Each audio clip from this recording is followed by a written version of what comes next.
Nesta série nós vamos começar uma série no livro de Salmos, e essa série ela terá dois momentos. Em um primeiro momento nós vamos nos voltar para olharmos alguns salmos que falam sobre a pessoa e a obra de Cristo. Essa primeira parte dessa série será intitulada Pregando a Cristo a partir dos Salmos. Então eu quero olhar com vocês alguns salmos e tentar encontrar nesses salmos aspectos da pessoa e da obra do nosso Senhor Jesus Cristo.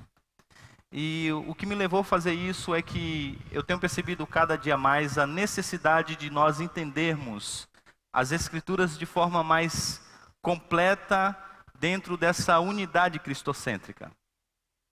Porque se nós olharmos com atenção as Escrituras, nós vamos ver que toda a Bíblia tem um tema, que é a cruz. O Antigo Testamento fala de um Jesus que viria. Quando nós lemos os Evangelhos, nós encontramos um Jesus que se fez um de nós. Quando nós nos voltamos para Atos e quando nós lemos as cartas, nós aprendemos os ensinamentos de Jesus. Quando nós nos voltamos para o Apocalipse, nós vemos o Jesus que há de voltar para levar os seus eleitos de volta para casa, para a morada eterna, para um novo céu e uma nova terra. Então todas as Escrituras, elas falam de Cristo. Calvino dizia que Cristo é a substância, é a essência da revelação bíblica. E só é possível compreender as Escrituras se nós formos a elas com o propósito de encontrar Cristo nelas. Um outro autor disse que a verdadeira pregação cristã precisa ser centralizada na cruz de Cristo. E ele continua dizendo que a cruz é a doutrina central dos santos. Todas as outras verdades reveladas, segundo ele, elas se encontram o seu cumprimento na cruz, ou são necessariamente fundamentadas sobre ela. E ele diz ainda finalmente: portanto, nenhuma doutrina da Escritura pode ser fielmente apresentada aos homens, a menos que ela esteja relacionada com a cruz. E é importante a gente pensar nisso, nessa unidade temática das Escrituras, porque isso nos livra de alguns problemas, e talvez o mais comum seja exatamente a pregação moralista do Antigo Testamento.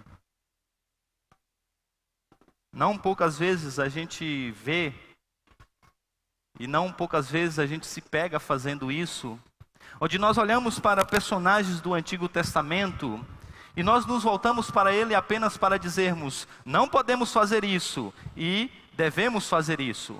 Não podemos seguir esse exemplo, esse mau exemplo, mas precisamos seguir esse bom exemplo. Quando nós olhamos, por exemplo, para a vida de Davi e o seu pecado, por exemplo, com a mulher de Urias, a gente diz: olha, nós não podemos cair nesse pecado. No entanto, Davi é um personagem que faz parte da história da redenção. E há um propósito maior, e Deus está governando todas as coisas, inclusive o pecado de Davi é didático. Porque ele aponta para Cristo, ele serve de pedagogo, de aio, para mostrar que haveria um único rei que seria perfeito. Quando nós olhamos para os profetas do passado e nós nos encontramos envolvidos com coisas que não agradam a Deus, é para que nós entendamos que só haveria um único profeta perfeito, um único sacerdote perfeito. Por isso nós precisamos nos voltar e entendermos o papel de Cristo em todas as Escrituras. E os Salmos nos apresentam Cristo. Eu queria começar essa nova série então, expondo o Salmo de número 2. Eu queria convidá-los para que abrissem juntamente comigo, Salmo de número 2. Nós vamos olhar para esse salmo escrito, segundo alguns, provavelmente por Davi.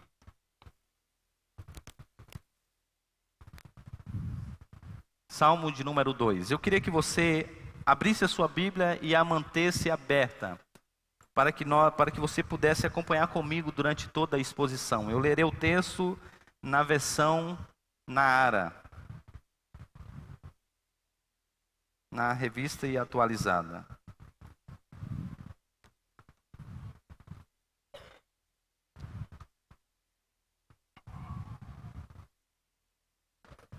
Porque se enfurece os gentios e os povos imaginam coisas vãs? Os reis da terra se levantam e os príncipes conspiram contra o Senhor e contra o seu ungido, dizendo: rompamos os seus laços, sacudamos de nós as suas algemas. E se há aquele que habita nos céus, o Senhor zomba deles. Na sua ira, a seu tempo, lhes há de falar, e no seu furor os confundirá. Eu, porém, constituí o meu rei sobre o meu santo monte Sião. Proclamarei o decreto do Senhor. Ele me disse: tu és o meu filho, eu hoje te gerei. Pede-me, e eu te darei as nações por herança, e as extremidades da terra por possessão. Com vara de ferro as regerás, e a despedaçarás, como um vaso de oleiro. Agora, pois, ó reis, sede prudentes, deixai-vos advertir, juízes da terra. Servi ao Senhor com temor, e alegrai-vos nele com temor. Beijai o filho, para que se não irrite, e não pereçais no caminho, porque dentro, em pouco, se lhe infamará a ira. Bem-aventurados todos os que nele se refugiam. Amém. Baixe sua cabeça, vamos falar mais uma vez com o Senhor.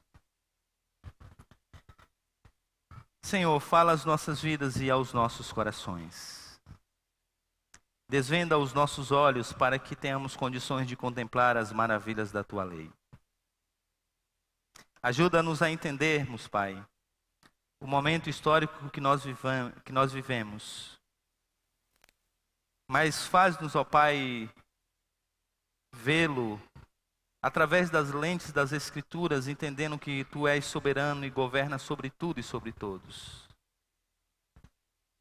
Dar, ó Deus, que o Teu Espírito Santo, que inspirou a Tua palavra, nesse momento ilumine a nossa mente, para que a gente possa entender a Tua palavra. Fala as nossas vidas, Pai, porque nós precisamos desesperadamente ouvir a Tua voz. Guarda a minha boca para que eu possa falar apenas os Teus preceitos, no poder do Teu Espírito Santo. Pedimos-te isso, em nome de Jesus. Amém. Recentemente eu vi uma foto, que na verdade eu não queria vê-la. É mais uma daquelas fotos que você está olhando a rede social e de repente ela aparece diante de você. Era uma criança com a cabeça, uma criança com menos de 10 anos provavelmente, com a cabeça de um cristão. Essa cena ela tem sido cada vez mais comum em alguns países, como a Indonésia, por exemplo,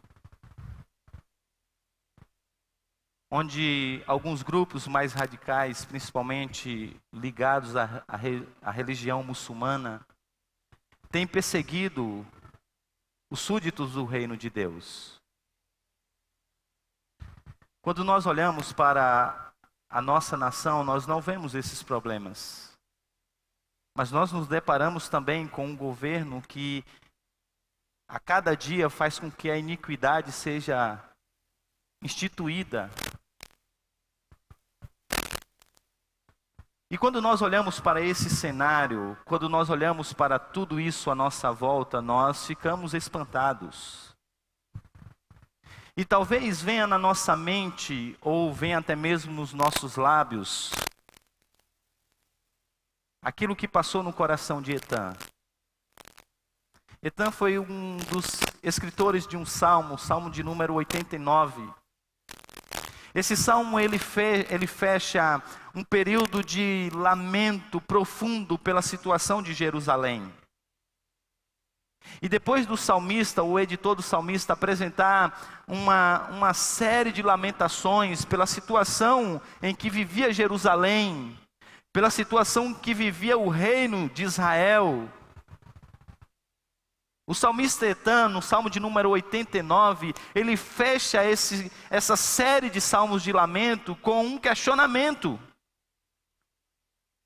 De forma ousada, ele chega a dizer: Senhor, o que é feito?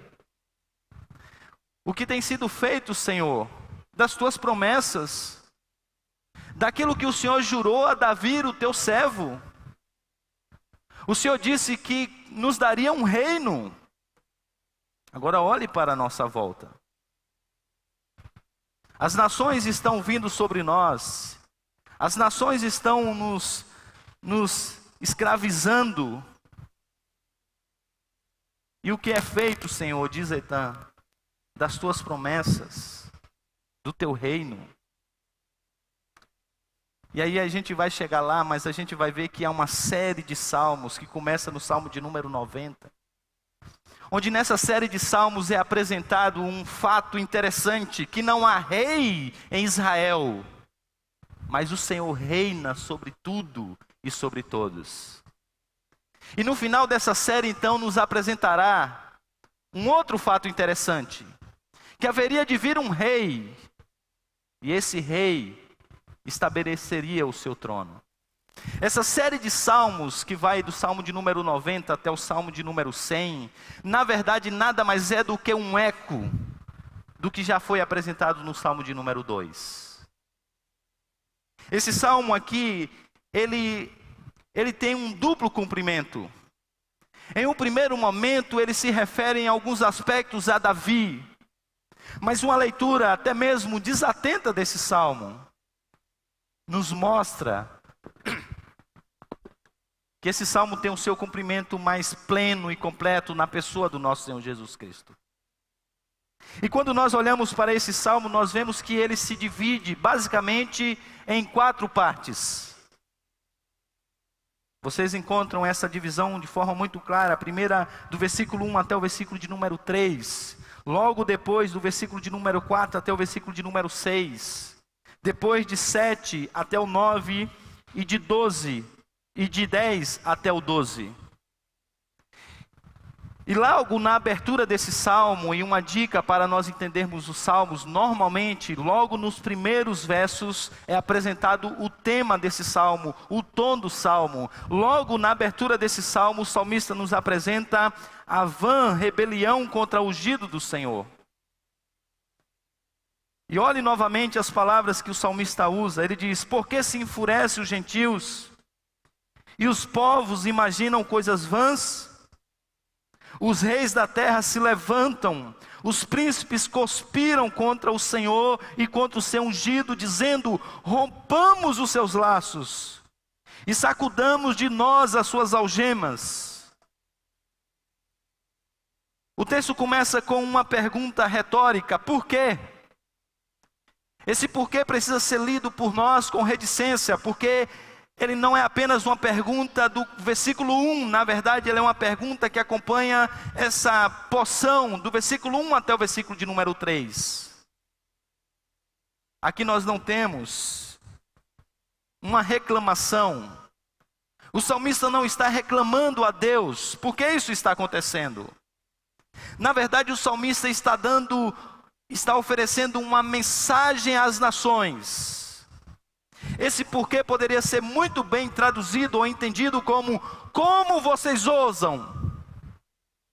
Como vocês têm a audácia de se voltar contra o Senhor e o seu ungido? E observe vocês que essa cena descrita pelo salmista, ela é profundamente descrita com palavras fortes. O texto diz que eles se enfurecem. E aqui é uma descrição de uma situação de tumulto, de um monte sonoro. Talvez a melhor cena contemporânea para nós entendermos isso é uma rebelião em uma cadeia, onde os rebelados, eles se ajuntam em um só propósito, e a uma só voz clamam por liberdade.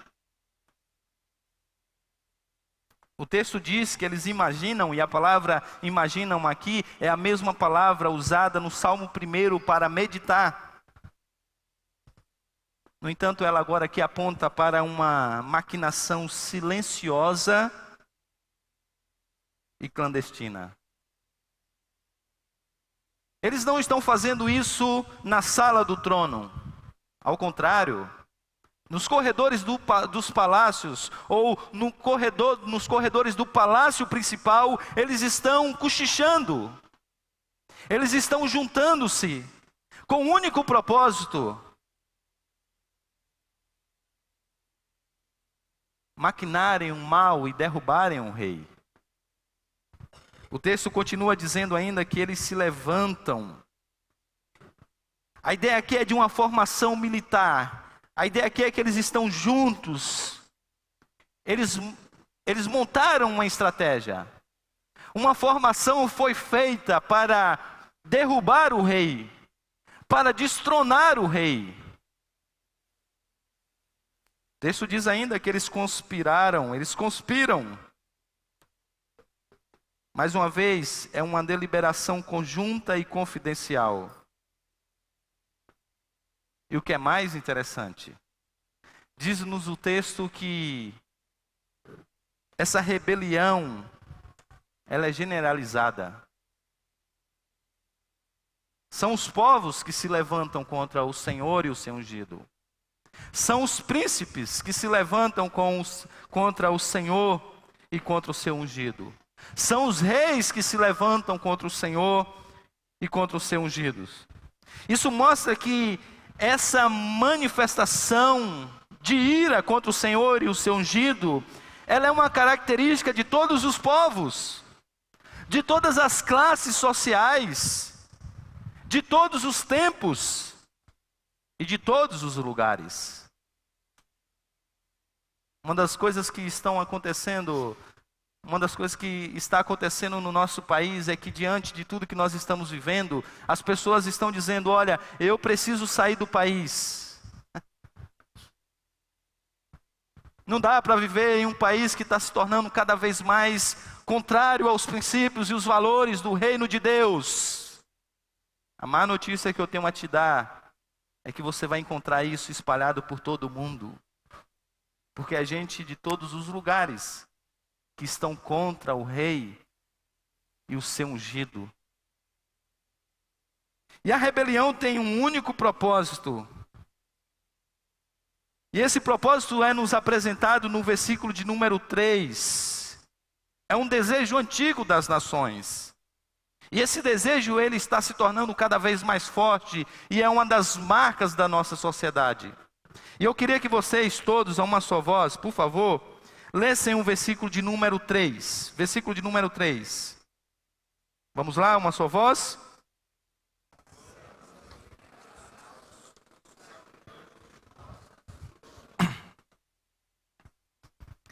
Esse então é o maior propósito.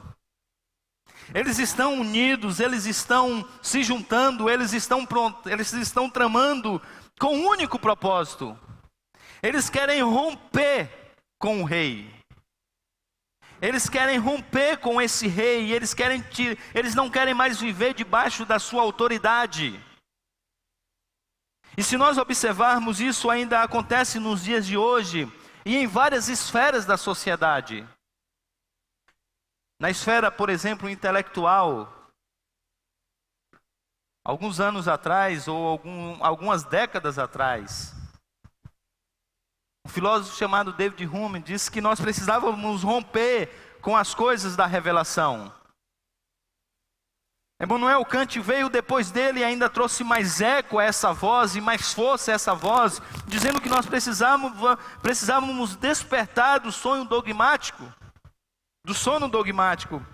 e que nós já havíamos chegado à maturidade espiritual e que nós precisávamos romper com essa ideia de que existe uma verdade absoluta. E depois disso, as nações continuam querendo romper com as Escrituras. Eles não querem mais se submeter a essa verdade como regra de fé e prática. Em uma só voz, em todos os lugares, em todas as classes. A mensagem ainda é a mesma: rompamos com o Senhor. Quando nós nos voltamos para o campo moral, algo parecido acontece. Relativismo ético diz: nós precisamos romper com os valores do cristianismo. Isso é visto, por exemplo, na teoria, nos discursos acadêmicos e na prática no nosso jeitinho brasileiro, onde nós rompemos com os valores apresentados nas Escrituras. Isso apenas não é uma verdade do povo, isso é uma verdade dos governantes. Por exemplo, a lei PL 122 mostra isso, um rompimento com os valores. A legalização do aborto mostra esse rompimento com os valores. O homossexualismo mostra esse rompimento com os valores. E eles se unem, eles vão às praças, eles se espalham por todos os lugares. E há uma só voz, na política, no meio do povo, nas avenidas, nas praças, a mensagem ainda é a mesma: nós precisamos romper com esses valores. Nós precisamos romper com esse reino e com esse rei. Nós não queremos viver sobre essa autoridade. Nós queremos ser livres.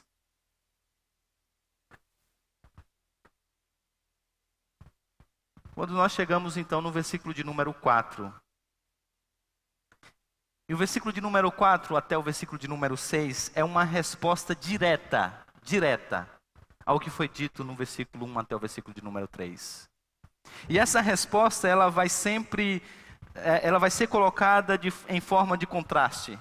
Eu queria chamar a sua atenção para que você observasse esse aspecto literário, que eu julgo ser muito importante. No versículo de número 1, o texto nos diz que as nações, elas se enfurecem.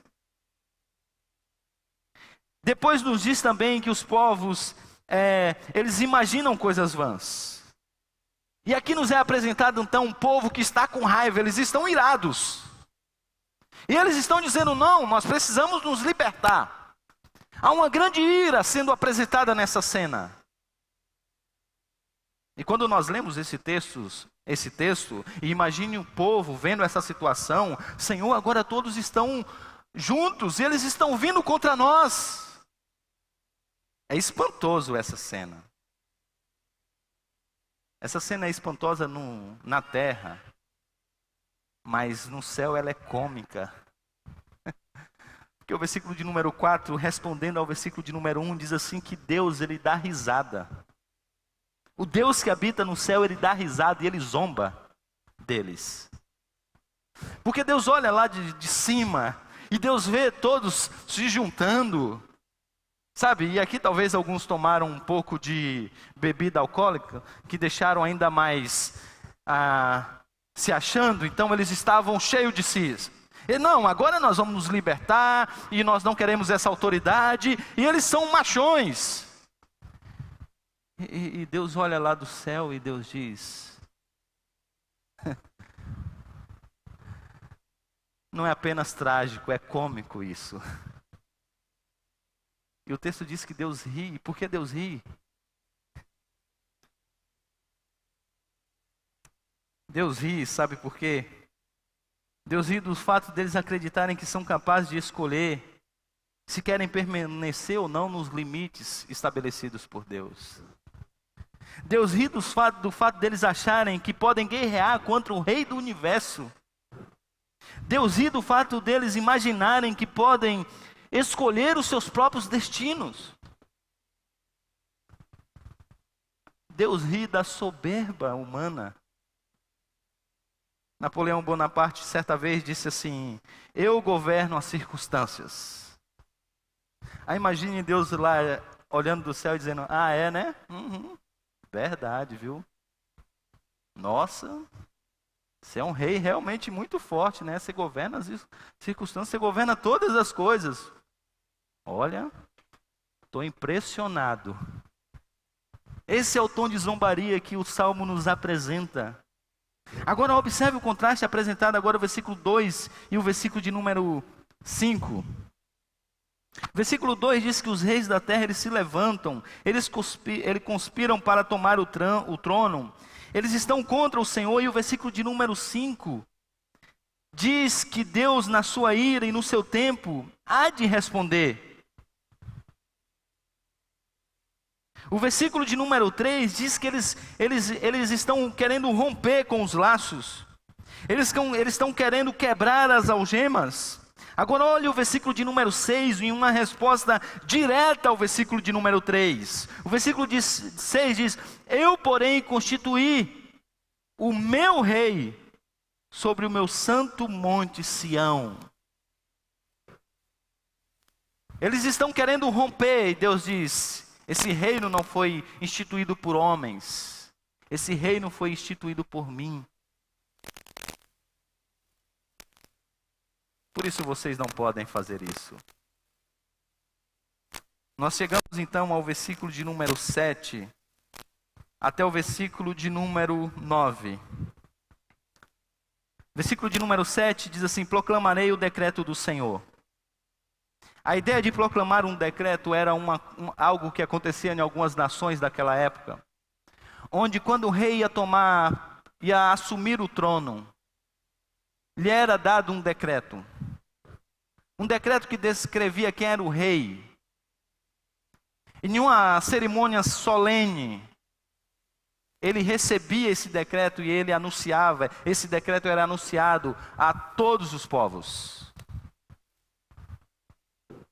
E agora o salmista, ele começa a descrever o decreto do Senhor Deus, que agora é dito a esse rei.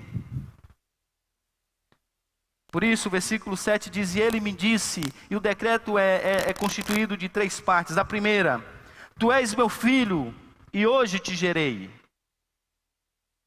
E aqui nós temos uma apresentação de Jesus como sendo o Rei eterno, como sendo aquele que reina eternamente. O versículo de número 8 diz: pede-me e eu te darei as nações por herança, e as extremidades da terra por sua possessão. Nesse decreto dado pelo próprio Deus ao Rei dos Reis, lhe foi prometido de que ele reinaria não apenas sobre um povo, não apenas o seu governo seria local, particular, limitado a fronteiras. O seu reino se estenderia além dos arraiais de Israel. Ele governaria todo o universo. E o texto continua dizendo ainda, versículo de número 9, de como seria esse reino.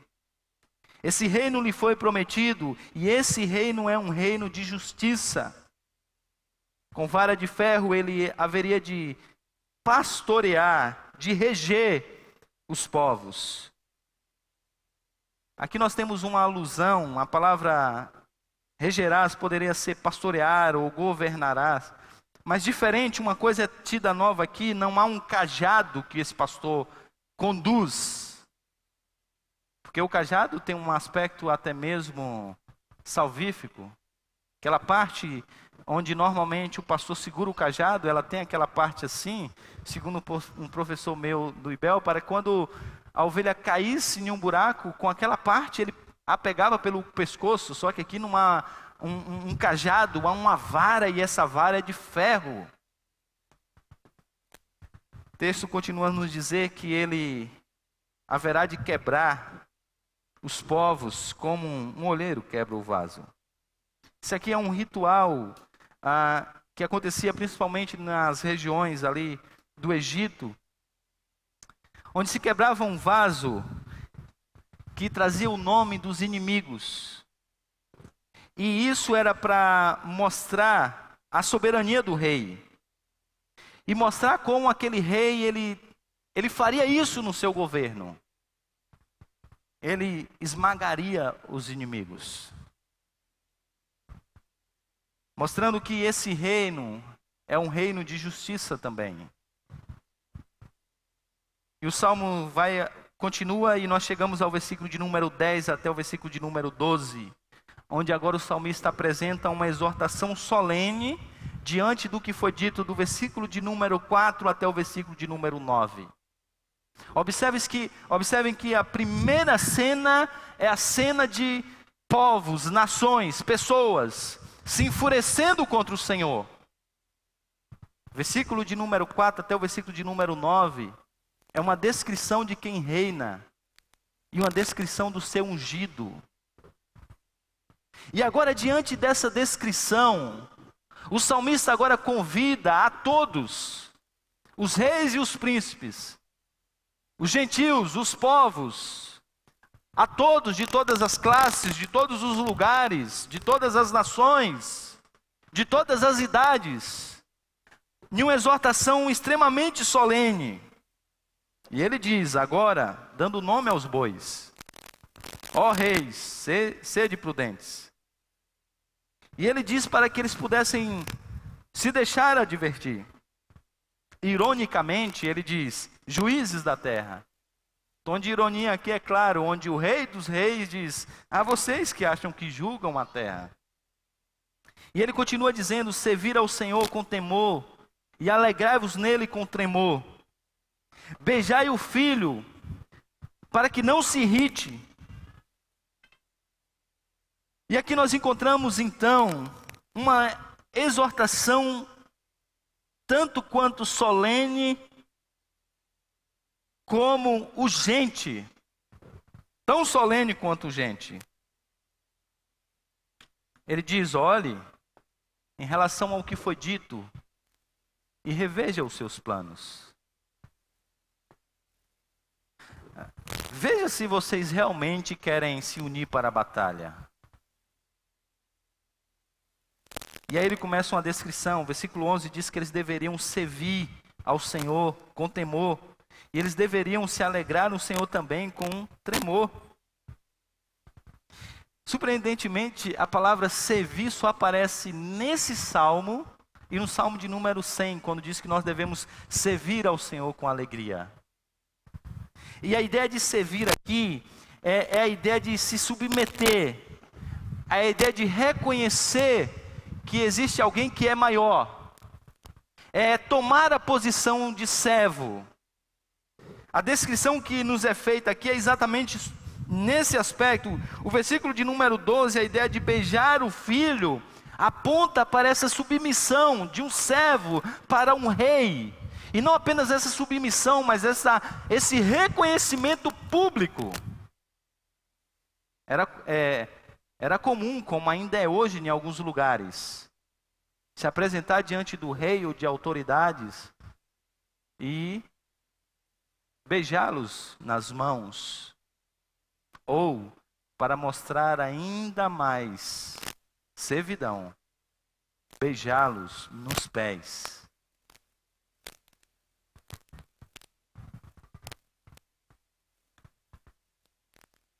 E aí o texto continua com uma exortação, a exortação ainda continua solene. Olha, faça isso,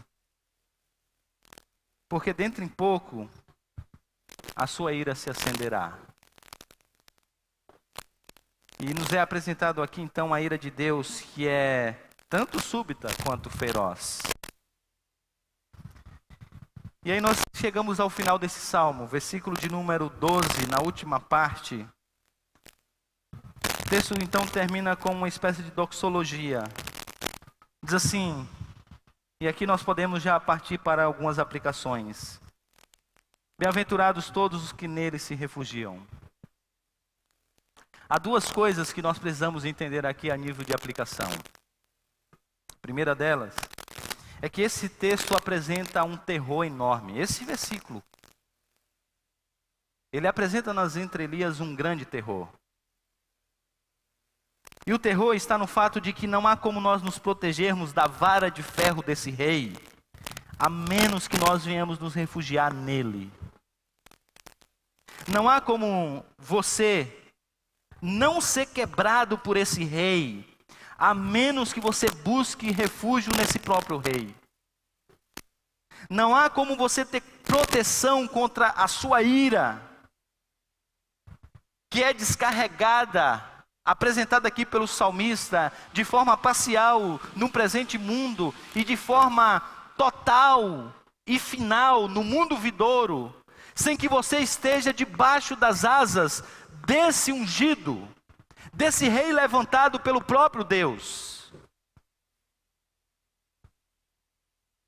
E o grande cuidado que nós precisamos ter é que as consequências da nossa rebelião contra Deus, elas podem ser eternas. Franklin Ferreira estava muito correto quando ele diz que a regeneração é a cura para a morte espiritual. A ressurreição do corpo é a cura para a morte física. E ele completa: mas não haverá cura para a morte eterna. E quando nós falamos de morte eterna, nós falamos de um sofrimento talvez humanamente indescritível. E deixe-me falar uma coisa: quando nós lemos esse salmo, nós olhamos para ele e nós nos voltamos para ele, e logo vem à nossa mente a ideia das nações, dos reis. E a gente olha para o governo, a gente olha para o que está acontecendo no mundo afora, onde as pessoas estão se voltando contra o ungido do Senhor e contra a igreja do Senhor. Por isso, nós que somos o corpo de Cristo, em alguns lugares do mundo, estamos trazendo as marcas dessa rebelião. Mas esse salmo é um salmo dirigido aos povos de todos os lugares. Por isso ele é dirigido também a você de forma particular. A você que quer viver uma vida livre da autoridade do Senhor. A você que quer viver uma vida diante dos seus prazeres.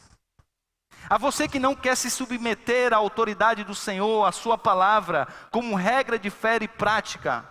A você que no aspecto intelectual, no aspecto moral, lá nos seus negócios, na sua maneira de viver a vida, você tem rompido com tudo que diz respeito ao reino de Deus e ao seu ungido.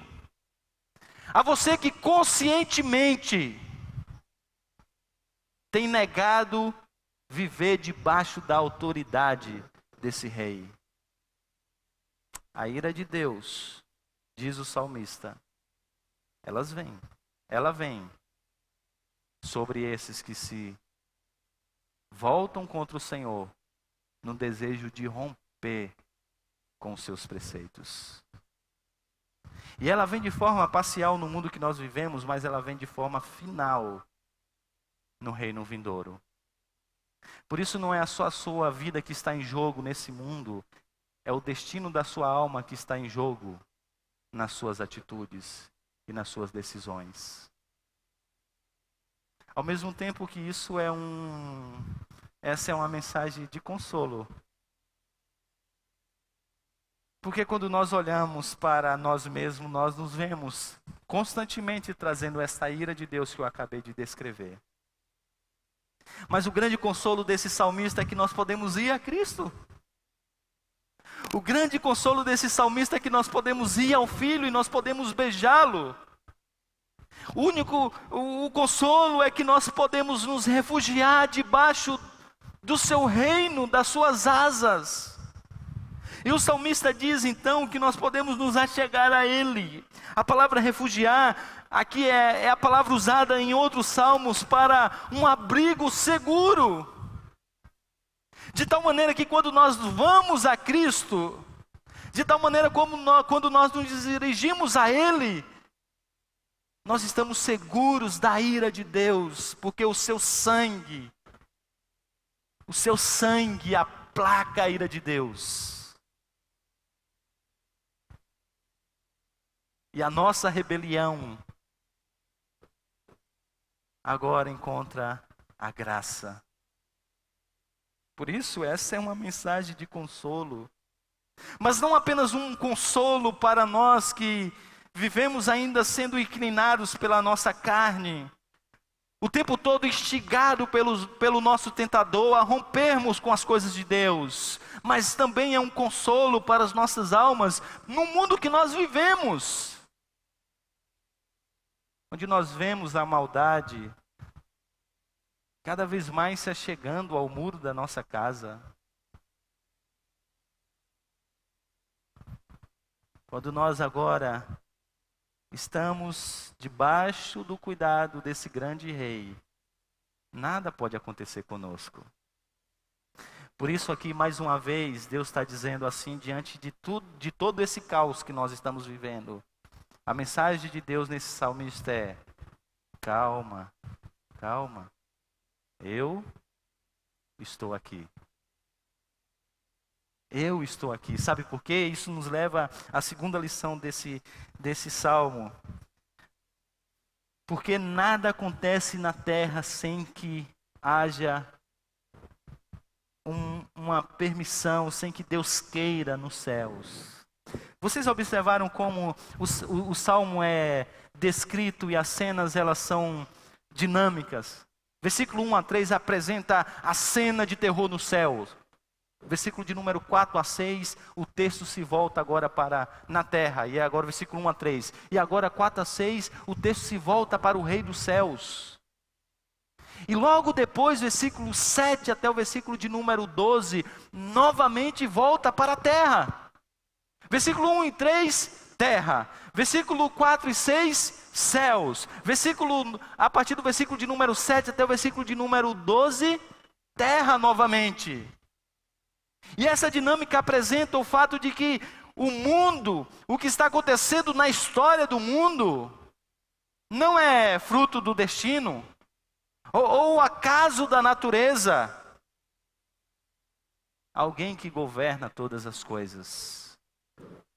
Alguém que governa todas as coisas e faz isso de forma soberana e com pulso firme. Agora deixe-me lhe dizer uma coisa. E permita-me fazer uma conexão com a última série que nós ouvimos na igreja. Nós estudamos sobre oração e esse salmo nos diz que, de fato, faz sentido orar. O texto que nós lemos na liturgia de Apocalipse capítulo 5, versículo 7, diz que o cordeiro, o leão da tribo de Judá, ele se aproxima do trono. Ele está de pé. Isso mostra autoridade. Versículo 7 diz que ele recebe o livro da mão direita daquele que está sentado no trono. Isso aqui é uma descrição de se passar a autoridade para uma outra pessoa. O texto diz que o livro ele está selado. Isso mostra que é uma história que ainda ninguém conhece. E diz que ele então ele é digno de receber esse livro. E ele é digno de abrir o livro, de desatar os selos. E agora a história é dada a esse rei.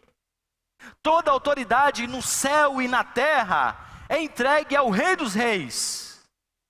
Isso quer dizer então que o Rei Jesus governa todas as coisas. Isso quer dizer que lhe foi dado a autoridade para governar, para reger todas as coisas. Por isso, quando nós oramos, nós falamos com aquele que tem o livro da história nas suas mãos.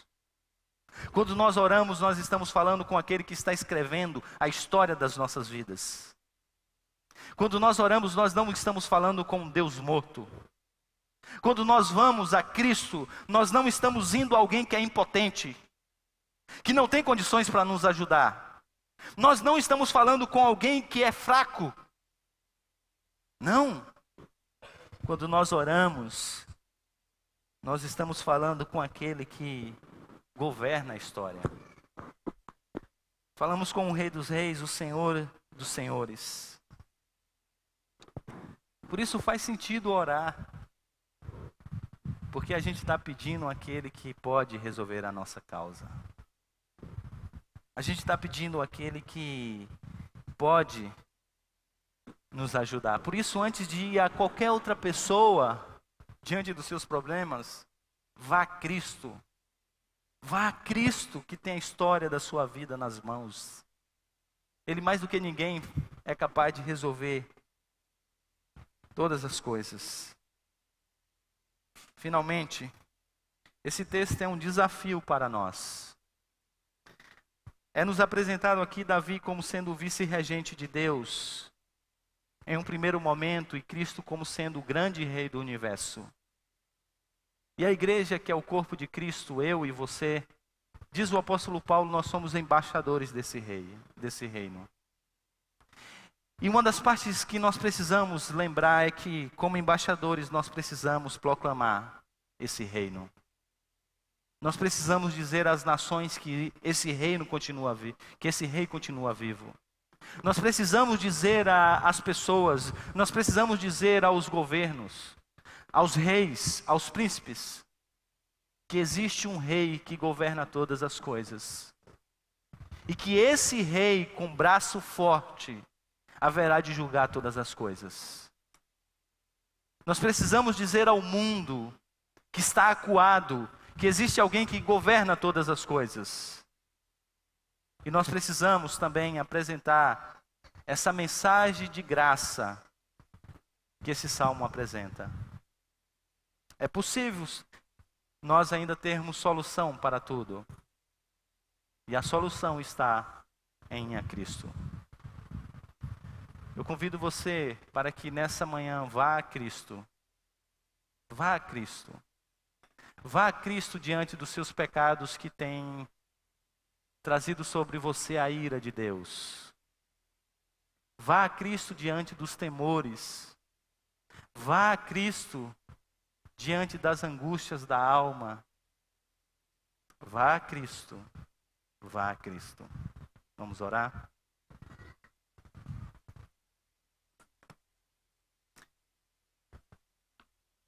Senhor Deus, nós te louvamos e te adoramos porque, de fato, não há em nenhum lugar desse mundo alguém que governe todas as coisas senão o Senhor. Nós te adoramos por isso, Pai, porque Tu és o Rei do universo. E nós te suplicamos, Pai, que o Senhor nos ajude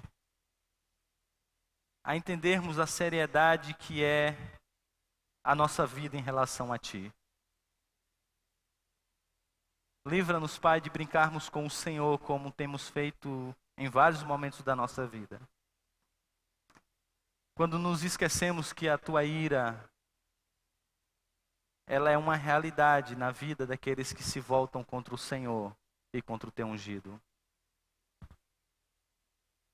Ajuda-nos a irmos ao Senhor em Cristo Jesus, para nele encontrarmos consolo, abrigo e esperança.